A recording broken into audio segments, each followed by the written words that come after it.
సజీవ వాక్యం దినదినం అనుదినం.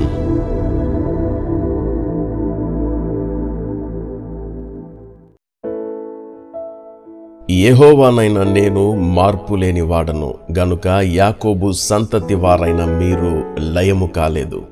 మలాకి 3వ అధ్యాయం 6వ వచనం.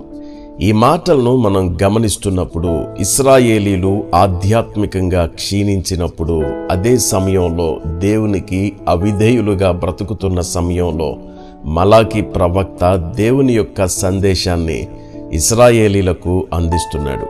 ఇశ్రాయేలీలను విమోచించి నడిపిస్తున్న దేవుడైన యెహోవా మార్పు లేనివాడని ప్రవక్త వారికి జ్ఞాపకం చేస్తున్నాడు.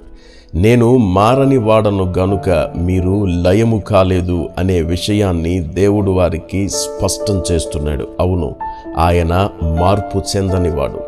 హెబ్రీ 13:8 ప్రకారం యేసుక్రీస్తు నిన్న నేడు ఒక్కటే రీతిగా ఉన్నాడు. అవును, యుగ యుగములకును ఒక్కటే రీతిగా ఉండేవాడని.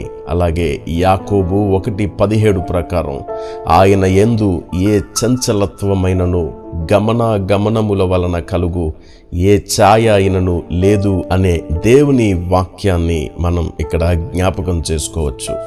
మీరు నాశనం కాలేదు అన్న ఈ మాటను గూర్చి ఆలోచన చేస్తున్నప్పుడు దేవుడు తన ప్రజల ఎడల ఎంతటి దాతృత్వాన్ని కనపరుస్తున్నాడో మనం అర్థం చేసుకోగలుగుతాం. నిజానికి ఇశ్రాయేలీలు దేవుని పట్ల నమ్మక ద్రోహం చేసి నాశనానికి పాత్రులయ్యారు. కానీ దేవుడు వారిని నాశనం చేయకుండా ఆగినది ఎందుకంటే ఆయన వారిని ప్రేమిస్తున్నాడు. అంతేకాదు, వారి విషయంలో దేవుడు చేసిన వాగ్దానాలే దానికి కారణమవుతూ ఉన్నాయి. వారిని గూర్చి ఆయన వేసుకున్న ప్రణాళికలను ఆయన మార్చదలుచుకోలేదు. వాటిని నెరవేర్చేందుకు ఎప్పుడు దేవుడు సిద్ధంగానే ఉన్నాడు. అనేక సార్లు ఇశ్రాయేలీలు దేవునికి దూరమై ఇతర దేవతల వైపు ఆనుకున్నప్పటికీ, వారు అవిధేయులు తిరుగుబాటు దారుల వలె దేవుని విషయంలో ప్రవర్తించినప్పటికీ, దేవుడు వారికి చేసిన వాగ్దానాల పట్ల నమ్మకంగా ఉన్నాడు. ఈ విషయాలను గమనిస్తున్నప్పుడు ఆయన మార్పు లేనివాడని మనం అర్థం చేసుకోగలుగుతాం.